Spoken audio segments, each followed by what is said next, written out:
বেটি হলে ফাঁসের বদল ফাঁদা আমার একটা বেটি আর কোনো বেটি নাই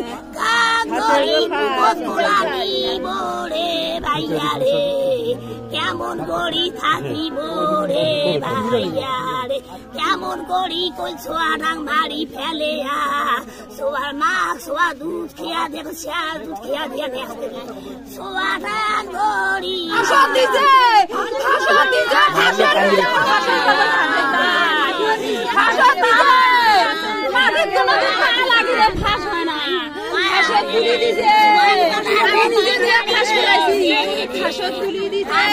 আঙ্গুলে ছাপ আছে এখানে গোলা টিপি মারি দিছে ফাঁসের বদল ফাঁসি চাই আর কিছু চাই না গোলা শিশুকে নিজে জোর করে নিয়ে গেছে তার মার কাছে রাখে না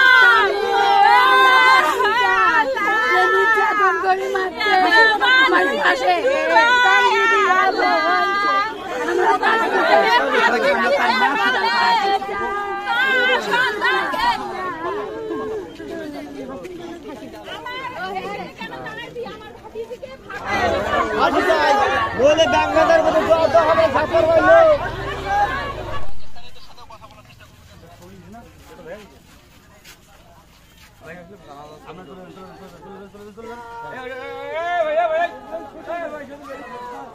মেয়েকে আমি দেখতে গেছি, দেখার পরে কাছে এই তুমি এখানে কি জন্য আসছো, এখান থেকে চলে যাও।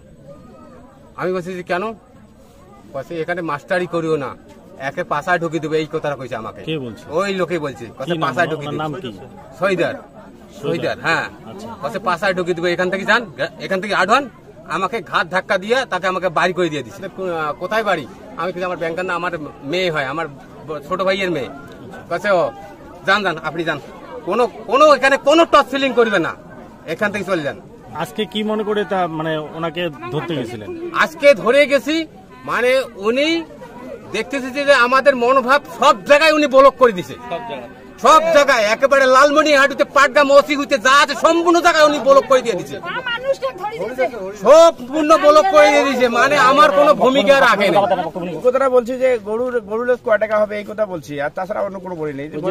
কারণ আমরা জাতীয়তাবাদী দল করি, এই জন্য আমাদের যেখানে যেহেতু বাড়ির পাশে লাশ, এই কারণে আমরা লাস্ট জানাজা করার জন্য আছি আর কি, চাষাবাদে যাই রেজা শরণ। আমি যেভাবে নির্যাতন হচ্ছে, আমার শার্ট ছিঁড়ে গেছে, এটা মনে করেন আপনি তো দেখছেন যে আমাদের যে ঘুষাঘুষিটা করছে, এটা তো মানি নেওয়ার কথা না।